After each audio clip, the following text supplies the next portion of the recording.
আপনি সুনামগঞ্জে গিয়ে 5 বছরের একটা কথা বলেছিলেন, একটা প্রেক্ষাপটে এটা নিয়ে রাজনীতিতে বিভিন্ন আলোচনা চলছে। 5 বছর নিয়ে সমালোচনা হচ্ছে, ব্যাখ্যাটা যদি দিতে আসলে কি বোঝাতে চেয়েছিলেন 5 বছর? আমি তো বলি নাই, এটা জনগণ বলছে, আমি তো কিছুই বলি নাই।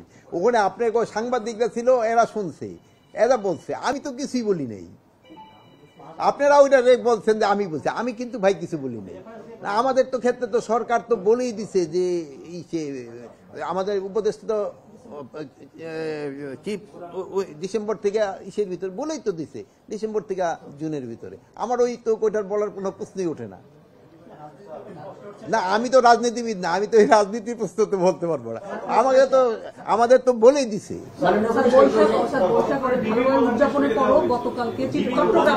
চট্টগ্রামে একটা ঘটনা ঘটছে, যারা বৈশাখ উদযাপনের এটা নিয়ে আপনি কি বলবেন, সেখানে আপনার কি বার্তা আছে? চট্টগ্রামের যে একটা ছোট ঘটনা ঘটছে, এটা তো সত্যি ঘটনা ঘটছে, এবং এই ব্যাপারে আমি ডিসি সাথেও কথা বলছি, আমাদের কমিশনারের সাথে কথা বলছি।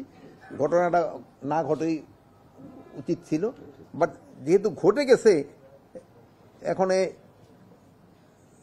ভবিষ্যতে দিন এই ধরনের ঘটনা না ঘটে, এই জন্য আমরা চেষ্টা করব। আপনাদের এত সতর্কতার পর কারাই ধরনের ঘটনা ঘটায়, সেগুলো আসলে আপনারা সেটা কিভাবে ঘটে? সবসময় সতর্কতা তো আমরা সবসময় নিচ্ছি, তারপরেও তো যেমন ধরেন আপনি একটা মানি ব্যাগ যখন পকেটে রাখেন, সবসময় সতর্ক থাকেন যে পকেট থেকে যেন টাকাটা না, এরপরে থেকে ধরেন যে আবার ফট করে টান্দা বাইর করে নেন।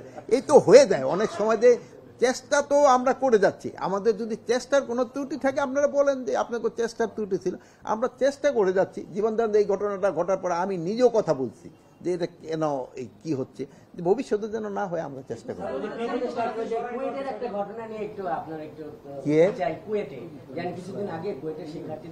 এটা আপনি শিক্ষা উপদেষ্টা জিজ্ঞেস করেন। সেখানে পুলিশ ভালো ভূমিকা নেয় নাই, তদন্ত মানে মামলা হয়েছে, তারা একটা সমাধান না করার কারণে সেখানে আবার যিনি ভিসি সে আবার কিছু শিক্ষার্থীকে সাময়িক বহিষ্কার করে, এটা সংযোজন হচ্ছে।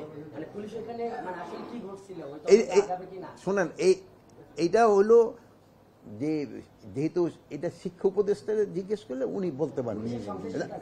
দেখেন পুলিশের সঙ্গে, পুলিশ তো আমরা তো পুলিশের কারো কিছু, এটা তো কিছু শিক্ষার্থীদেরই কথা। আপনি এটা ইসেরে যদি জিজ্ঞেস করেন সবচেয়ে ভালো, এটা আমাদের তো না। এটা তো পুলিশের ক্ষেত্রে অনেকের যাবে আসবে, এটা তো একটা নিয়ম।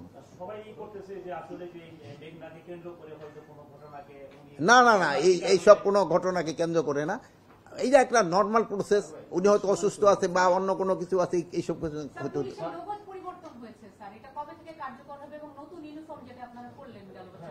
শোনেন, একটা জিনিস হলো কি, নতুন ইউনিফর্মটা কার্যকরী তো হয়ে গেছে মানে বলতে পারেন, কিন্তু এটা হলো কি আমাদের পুরানটা আছে, যেহেতু আমাদের দেশটা অত বড়লোক দেশ না, আমি আজকে এইটারে ছাড়ে একটা নতুন পুরে ফেললাম। আমার ওই আগেরটারে আমার আস্তে আস্তে শেষ হবে, আমরা নতুনটা আস্তে আস্তে ইন্ট্রোডিউস করি। লোগোর বিষয় এরকম একই অবস্থা, লোগো তো আস্তে আস্তে আমরা চেষ্টা করতেছি, যেহেতু এটার সাথে টাকা জড়িত। এটা তো এইটা না যে আমি ফু দিলাম এটা হয়ে গেল, ওইটা চলে আসলো, এটা তো সময় লাগবে।